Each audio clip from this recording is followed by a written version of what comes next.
That was the final night for me, when I was finally scared for my life. So what happened is we were at a friend's house, traveled in to have some drinks with them, brought my dog with me as I did everywhere, and drove over there myself, and then got it in my head that I wanted to go home.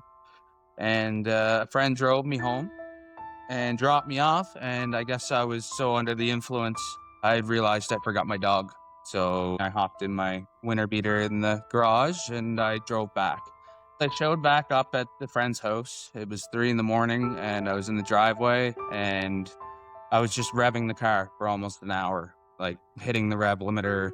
Just, I have no idea why. And then I went in the house and started banging on her bedroom door saying, "Give me my fucking dog." Yelling that repeatedly over and over. Apparently, she was so scared she wasn't opening the door. Mm-hmm. And I went to the kitchen and grabbed a knife after that. And my friend said, "Drop the knife," and yelling at me. And my eyes were totally black. He said there was nobody there. Yeah. And I just started slashing at my arms. He was pleading, following me, basically cleaning up the trail behind me, just begging me to stop. This is a close friend. Um, Apparently, eventually, I went downstairs and passed out. And I woke up in a puddle of blood on the bed.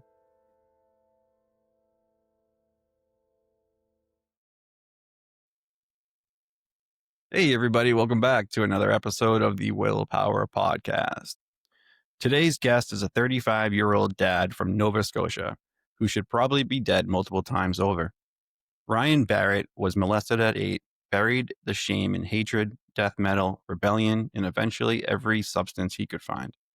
Blackouts, hard drugs, a near-fatal car wreck that shattered his femur, suicide attempt, yellow eyes, a blackout night that almost ended everything.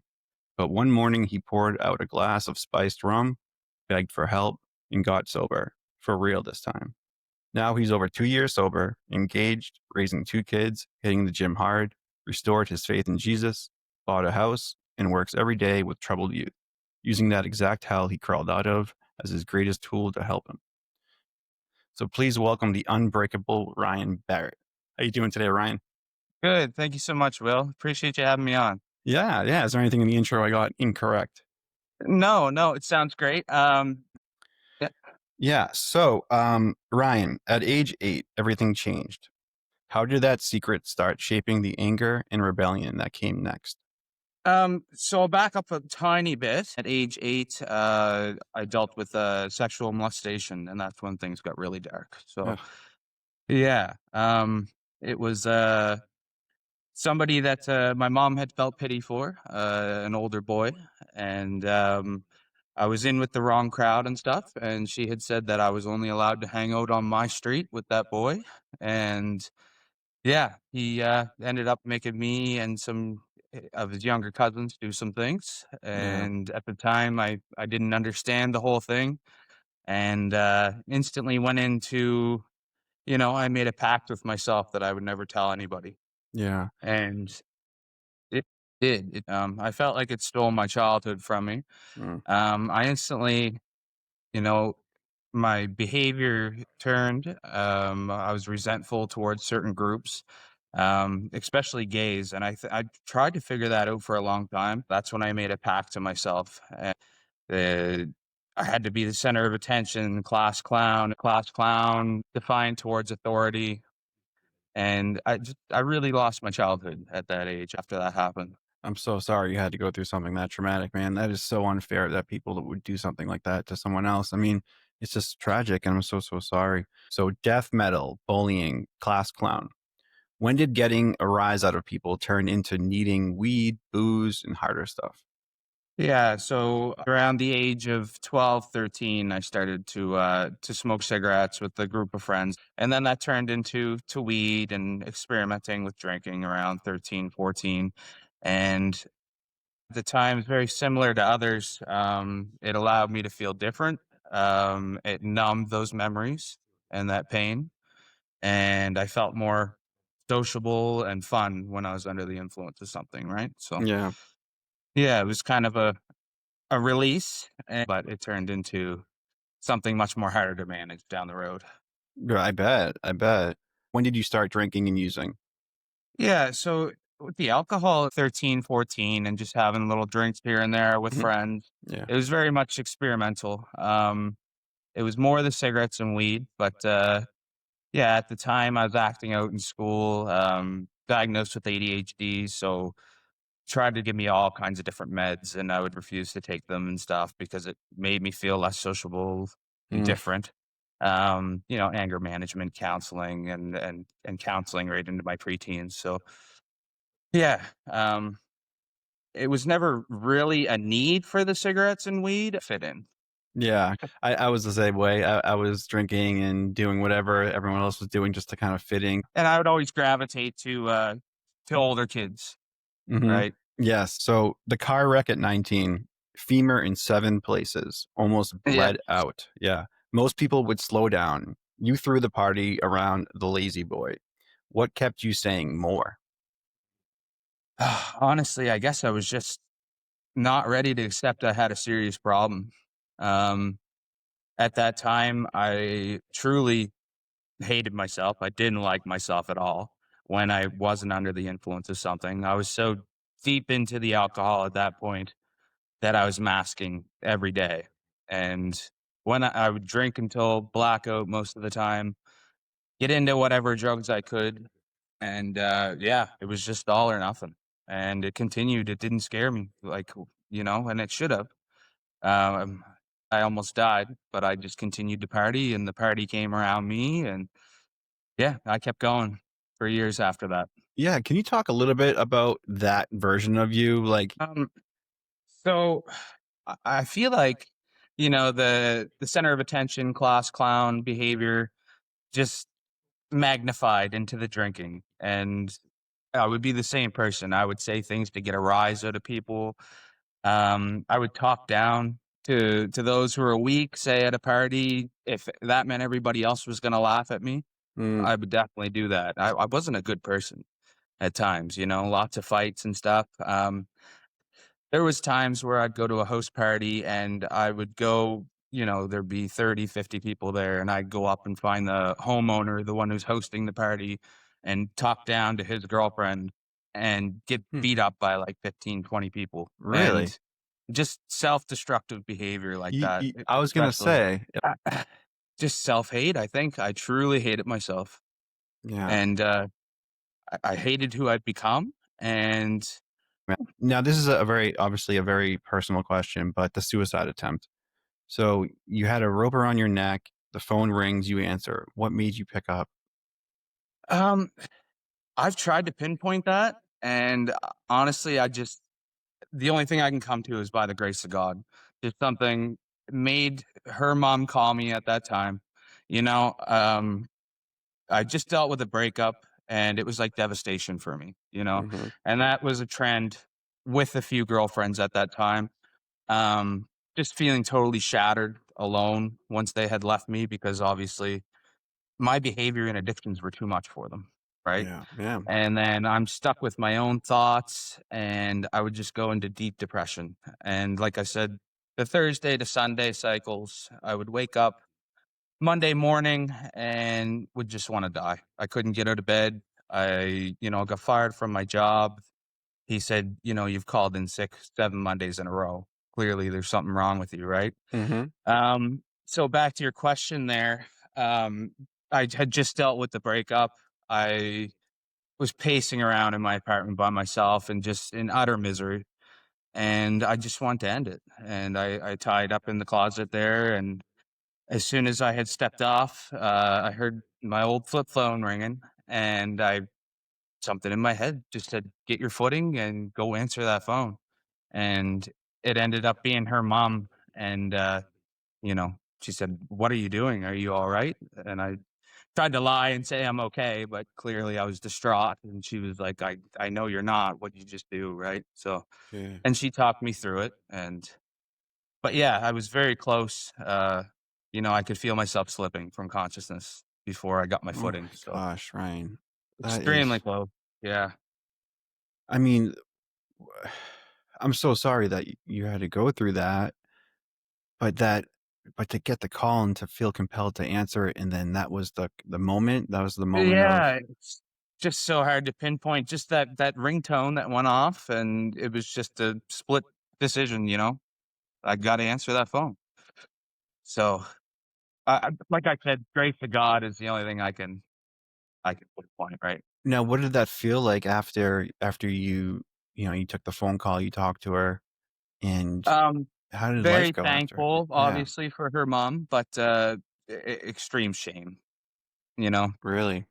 Yeah, yeah, it didn't stop there. I didn't get better, you know? Mm-hmm. And it's the same thing with the car accident, like, how much does it take to just change your life and get better? And I'm sure you can relate to that, Yes, I can. right? Where's your Yeah. bottom? Yeah, the bottom. I kept putting that bottom. I kept digging my rock bottom kept getting dark, deeper and deeper into the earth's core. That's how it Yeah, felt. It almost was inevitable that the only thing that was going to change my life and change me from not drinking was a liver transplant, believe it or not. right. Because I was just like, I was a very self-loathing, destructive person. I was trying to end my life that way. I was trying to drink Mhm. myself to a grave.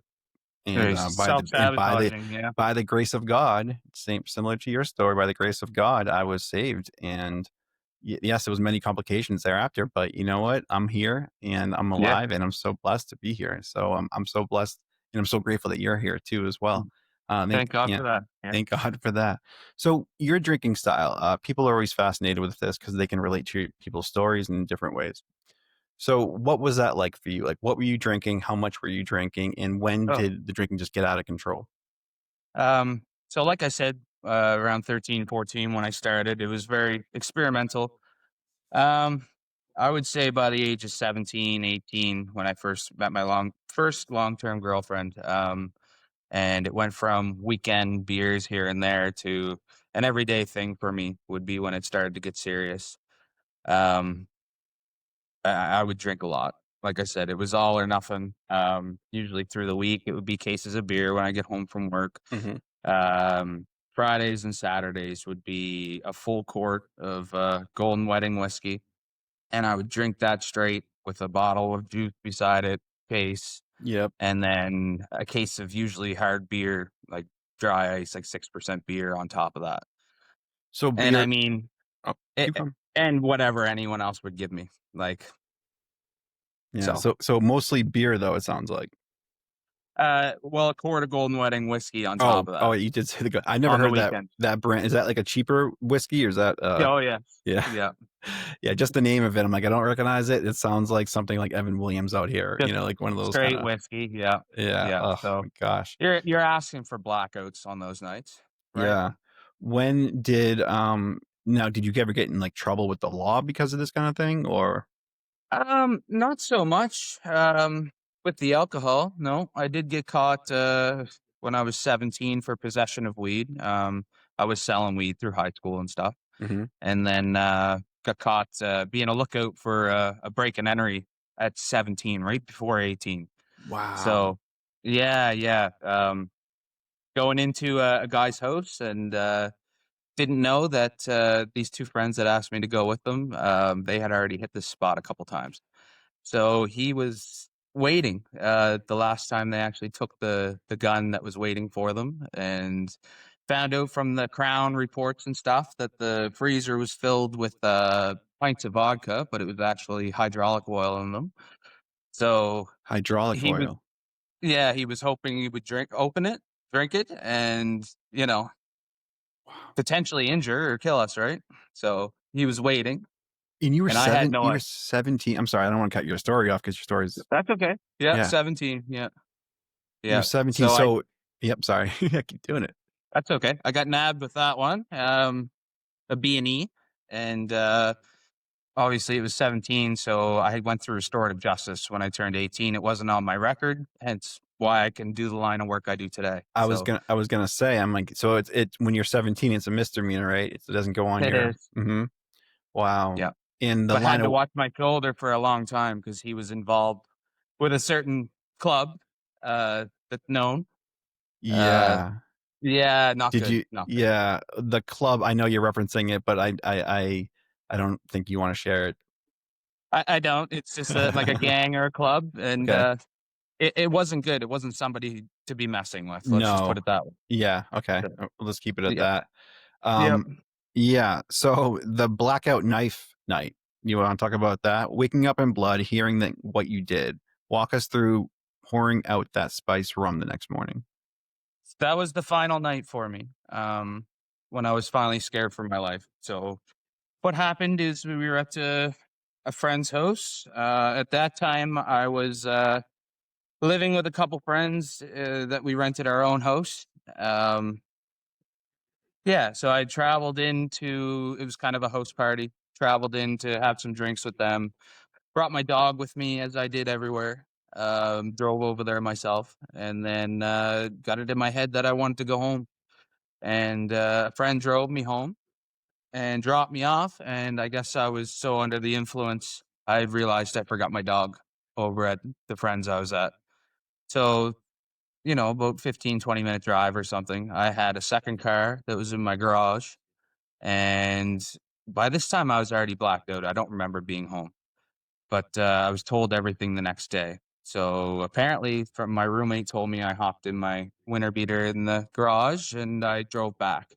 And I remember coming to, opening my eyes, basically. Well, my vision came to me and basically thought in my head, wow, I'm keeping it on the road between the yellow and the white, and was quite surprised by that. And then that was the quick flash that I had.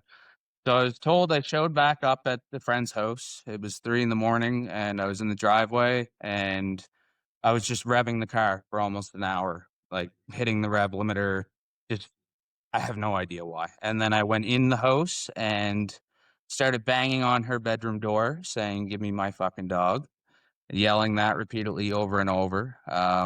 Apparently, she was so scared she wasn't opening the door. Mm-hmm. And I went to the kitchen and grabbed a knife after that. And my friend said he was telling me, drop the knife and yelling at me. And my eyes were totally black. He said there was nobody there Yeah. and I just started slashing at my arms. Um, he was pleading, following me, basically cleaning up the trail behind me, just begging me to stop. This is a close friend. Um, Apparently, eventually, I went downstairs and passed out. And I woke up in a puddle of blood on the bed and had no idea, no recollection what happened. And, I walked upstairs and asked my good friend, like, what the hell happened? And he told me everything. And I was just overridden with guilt and shame. And I felt pathetic. I'm like, how did it get to this point? And I just grabbed my dog and went home. And yeah, that's when my roommate told me, you showed up here. He said, you seemed buzzed up, but you hopped in your car. Like you seemed, coherent enough. Yeah. And I woke him up and I just held my arms out and said, "What do I do?" Right. And he took me to the hospital. And I remember telling the triage and the staff there that I was in an ATV accident. And they looked at me like I was crazy. Right. Yeah. Like, No, you weren't, man. yeah. Yeah. So they stitched me up and I went, well, sorry, before I went to the hospital, woke my roommate up. I had just taken a picture of my arm and started messaging everyone I could think of, my mom, my dad, my ex-partners, my friends, just crying out for help. And I had a little bit of spiced rum left. I poured it in my glass with my energy drink and I sat there and swirled that glass.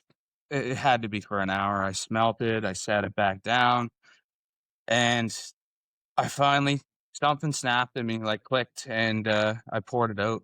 I said, "That's it." And then I woke my roommate up, and we went to the hospital. And I stopped drinking that day. So What a story, man. Oh my goodness gracious. yeah, So you went and instead of hurting anyone else, you just started kind of butchering yourself? yeah, yeah. And I mean, there was a couple other incidents over the years where I had done that, but not to that extreme. I mean, I was lucky I didn't hit veins or arteries. Right, right, right, I right. still got scars. So Yeah. I yeah, it's mean, quite extreme talk about a final reckoning of calling for help. I mean, there isn't a louder call for help that I've for ever sure. heard on the show before than that. Yeah. Yeah. I You just mean, I like I said, I was finally terrified. I wanted to live finally, and before that, I would say, I don't care if I die tonight. Like n I now I I'm never thought interested I'd in make that. it past 30, and I always said I'd be down in a drink on my deathbed. So Right. Oh my gosh. yeah, Well, I'm really interested in that part. Why was this moment different than all the other ones leading up to it? it's a very good question.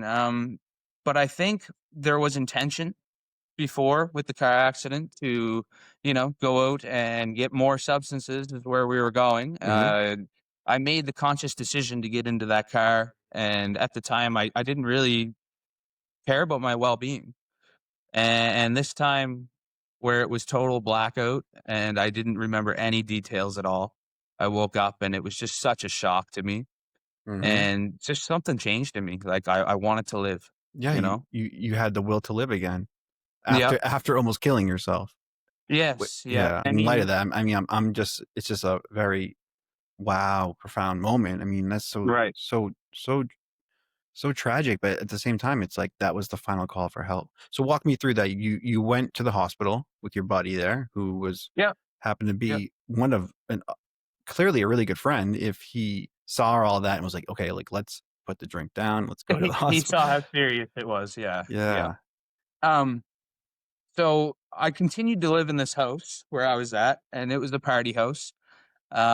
Couple buddies who were up to no good like myself were my roommates, and it was constant parties there and hard drugs, and at the time, I had started making my own wine. And I mean, we had carboys up on the counter and we were siphoning the stuff out before it was even ready into pitchers. I've woken up in my boxers in the living room with like an inch of wine on the floor. Didn't realize how I got there. And at this time, my friends had started reaching out and, they were concerned because my eyes were starting to turn yellow Mhm. and that didn't stop me until the knife night. But anyways, after that incident, and I decided to get sober, I continued to live in that house for a few more months, and the partying didn't stop. Actually, the roommate that took me in was like, "I'm here with you, man. I'm gonna stop drinking too and be there for you." And I mean, within 2 days, everybody was drinking. Yeah. So I spent a lot of time in my room by myself, actually. I went to work, I got home, I went to my room, and I found spirituality and meditation. And yeah, like I started, it took some time, but something clicked there.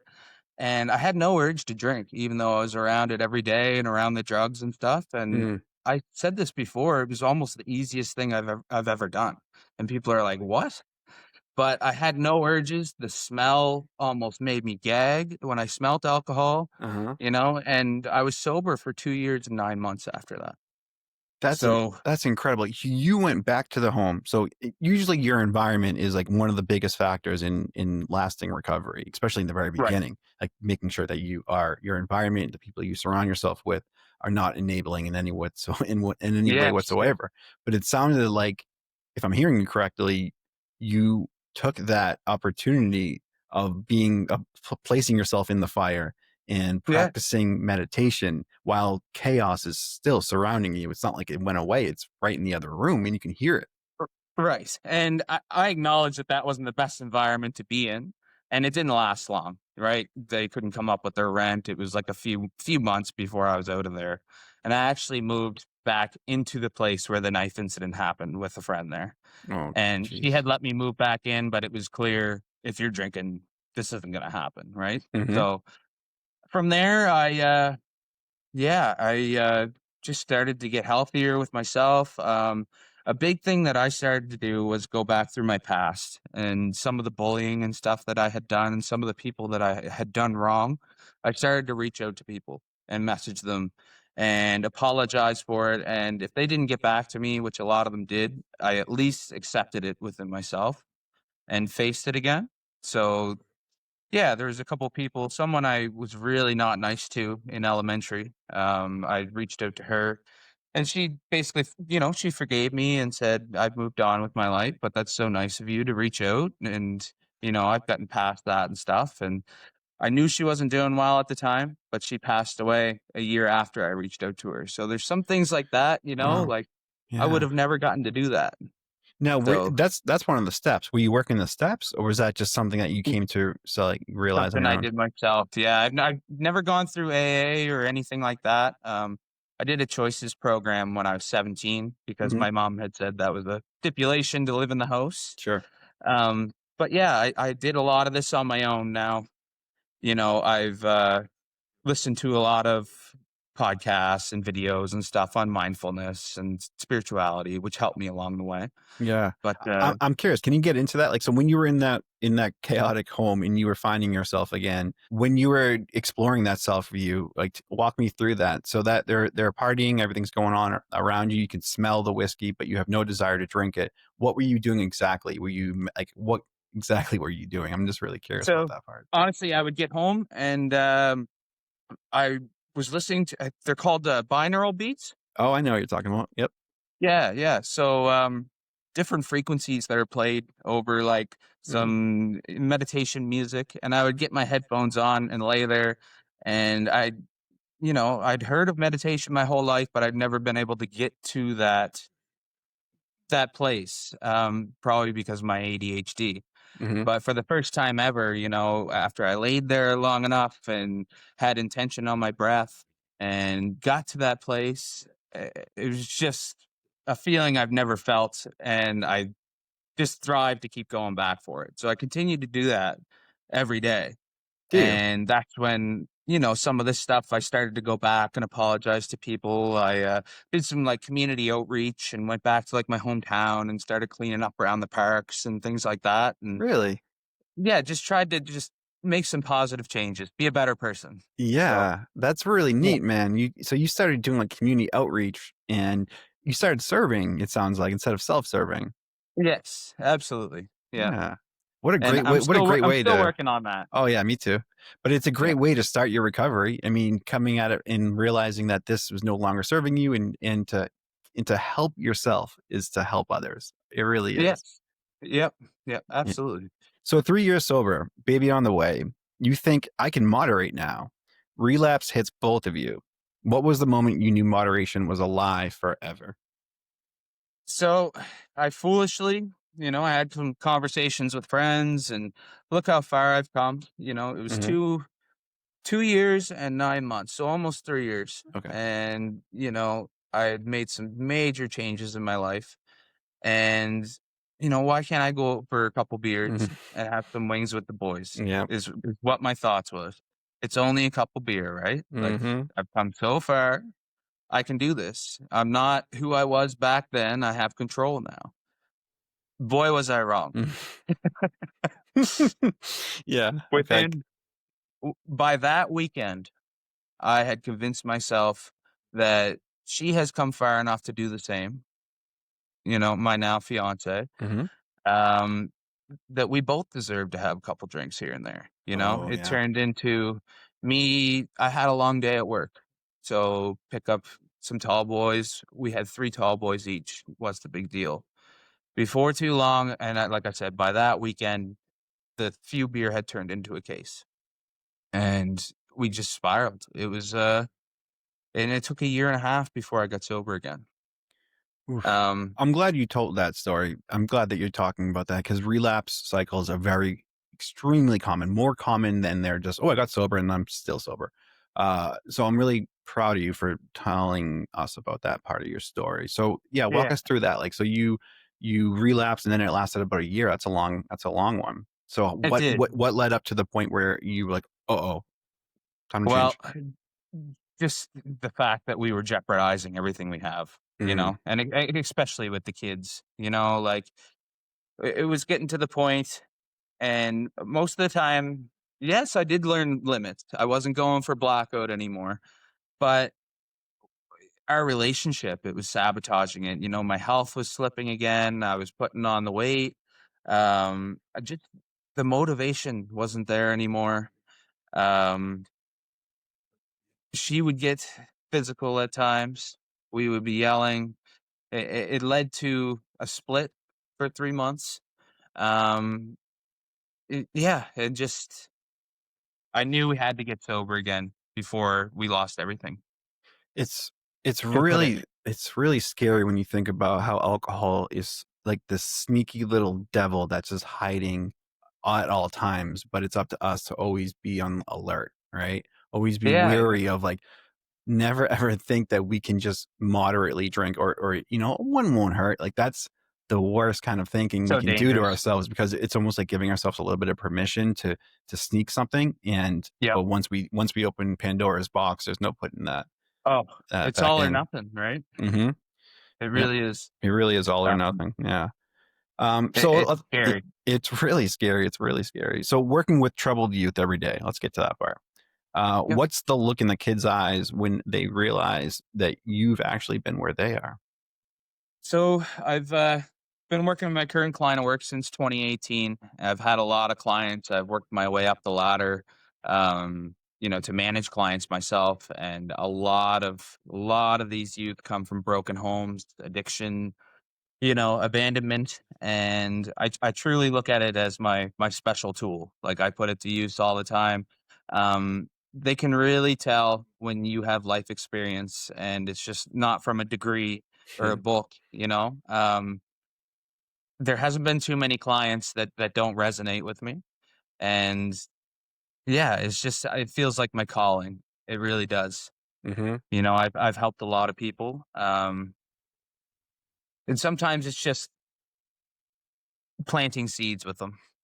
Yeah. Definitely. Just Yeah, relating to them, right? Like making sure that they know that this is not uncommon what they're probably experiencing because you went through it.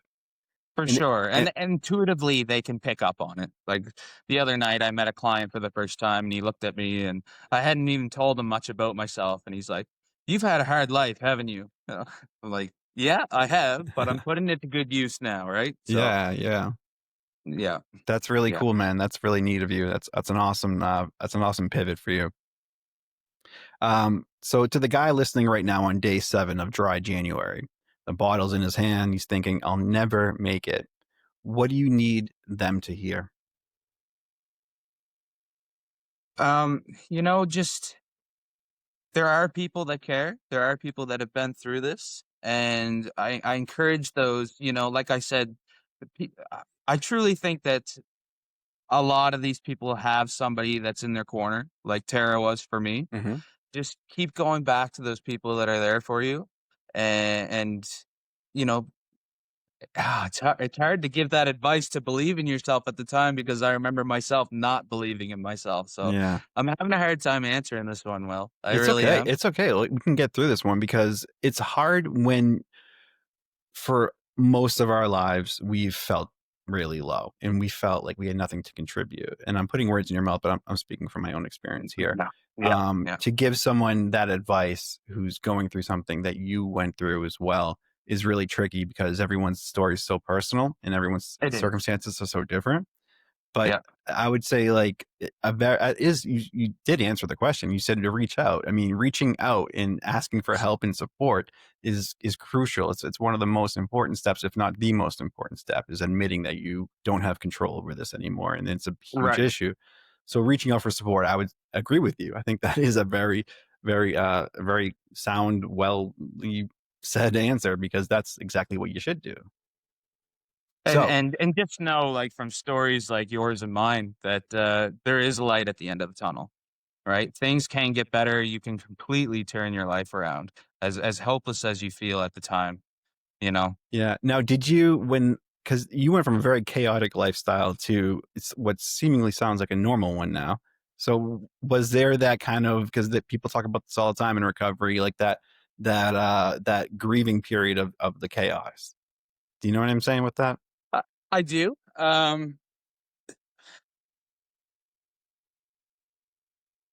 Yeah. I'm sorry, Will. It's okay. So I know it. I'm just saying this because a lot of people they experience some good times when they were drinking. So losing your best friend with alcohol, that's how they phrase it to me, and I've phrased it that way before too. It feels like you're grieving an old friend. But Yeah. Yeah. I get what you're saying. for your situation, it does seem like you weren't very much grieving this old friend of yours. For me, it was more rather than giving something up, like alcohol, which it felt like at the time because I needed to always have a drink in my hand. I needed to be under the influence to pick me up, which I realize now was false. It was more picking up the pieces that I had left behind, because I had truly lost myself in all this masking and everything else. Hmm. I had to go back to that child basically and find myself again, find who I truly am. Yeah. Now you talk about that a lot, like trying to find out who you truly are and doing that shadow work and everything like that. What was that like? How did you approach that? Were you doing therapy? Were you like, how was that? How did you come to this self Um, actualization that's very helpful for you? yeah, so I haven't gone to therapy or anything. It's Mm. all been basically on my own that Re- I've been trying to go back and right my wrongs and pinpoint where things have gone wrong and help others and live a meaningful life. And a lot of that has come from restoring my faith in Christ, Okay. which has happened a few months ago there. So let's Just talk on a about that. whim. Yeah, let's talk about Yeah, that. yeah. So that you hear about this a lot. I mean, coming to God, find whatever, however you express it. What was that like? What was that moment like? Did you fall into it? Did someone lead you into it? Like what happened?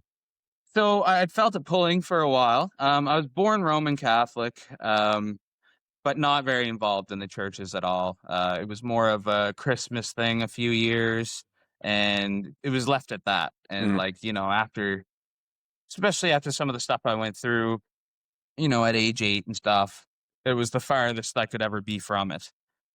After that, a few months ago, I was at work and I get to go out for, my walks and stuff. And I had felt a pulling for a while, and I passed this church every day on my walk, and service was going on, and I just walked in the middle of a service, and everybody was standing up. It's called Life Song, a Christian church, and a big part of it is we start by singing songs for the first bit, and then the kids go downstairs, and so I just walked in and found a spot and started singing these songs, and they have the words up on the board, and I was in tears by the time I left. And, I quietly walked out before the service was over. And next week I went back. And so people are extremely inviting since then. We've mingled. I've convinced my wife to go. My kids go with me every week. We've mingled with others there. We've gone to like a potluck, and there's a Christmas tree burning get together coming up. And everyone is just extremely inviting. They've invited me to like group chats and stuff. And I've stood up and talked in there, and I'm now part of the church. yeah, So, I was gonna. Well, that's awesome that you found a community that was welcoming and feels like the right fit for you. That's amazing. You're very blessed. yeah. Yeah. And it's just a whole other meaning to life, to each day, and something to better myself, something to truly believe in Christ, right? And it just feels right. Yeah. So If it just feels right, you got to go with your intuition there. yeah, yeah, and there's so many positives that come from it.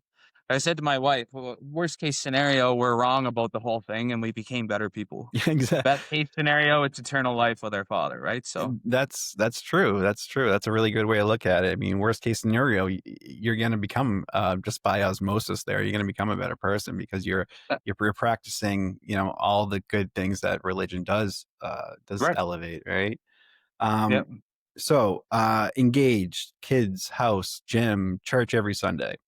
If Blackout Ryan saw this life, what sentence would wreck him in the worst way or the best way? The best way. It's so sad to say, but I would have put somebody like myself down. I would have tried to make them feel less than they are, and I would have tried to belittle them Mm, and said, "You're wasting your time. You only live once. Why don't you have a fucking drink?" Is what I would probably say at that's that what. time. Yeah. Which Right. is, it's yeah, I wasn't a very good person when I was drinking. I really wasn't. Right. But what Yeah. would you say to them now, coming from your perspective? Like, if you could change it and you could go back and talk to yourself when you were 17, Oh, what would sorry, this I version? No, no, misunderstood. no, no. Because I did say it confusingly. I said I changed the worst way to best way. All I could do is I would try to be that figure that Tara was to me and Yeah. plant some seeds and say, you know, give your life to Jesus, honestly, is what I would say to somebody like that right now. Yeah. And Jesus loves you, and you don't need to be self-sabotaging like that. Yeah. Well, that's You beautiful. can get through this. Yeah. Yeah, that's beautiful. Is there anything else you want to share before we jump off? I don't think there is, Will. Okay. Well, I Yeah. appreciate your honesty. I appreciate your courage to talk about something that is very traumatic, obviously, in your life. But we're on the other end of it here, Ryan. I mean, it sounds like you got your shit Absolutely. together now. It sounds like your life Yeah. is moving in the direction that you want it to now, instead of Yeah. the I would like opposite. to encourage anybody that if they need to talk at all or want to reach out or can relate to my story or has any more questions to reach out. Definitely. Okay. I'm What's the totally best? open to that. Yeah. What's the best place to reach you, Ryan? I would say Instagram for sure. Okay. Yep. What's your handle? Sorry, one sec there. My Don't worry, handle this is happens all the time. People forget all the time. It's okay. so Ryan Barrett. So Ryan Barrett 90 is my Instagram handle, and that would be the best spot. Okay, perfect. Well, everyone reach out to Ryan if you have questions about his story or if you just want to chat. Thank you everyone for watching this episode. I know it's dry January right now, so I hope when this episode airs, it's towards the end of it, but I hope you had a terrific dry January. I hope it went well for you. If you need any help or support, I do offer sober mentoring. That's on my YouTube bio page under my Calendly link. You can click there. And please don't forget to like and subscribe, guys, and be on the lookout for many, many more episodes coming soon. Thanks so much for coming on the Willpower Podcast, Ryan. Thanks so much, Will. Yep. Take care. Take care, Take care. guys.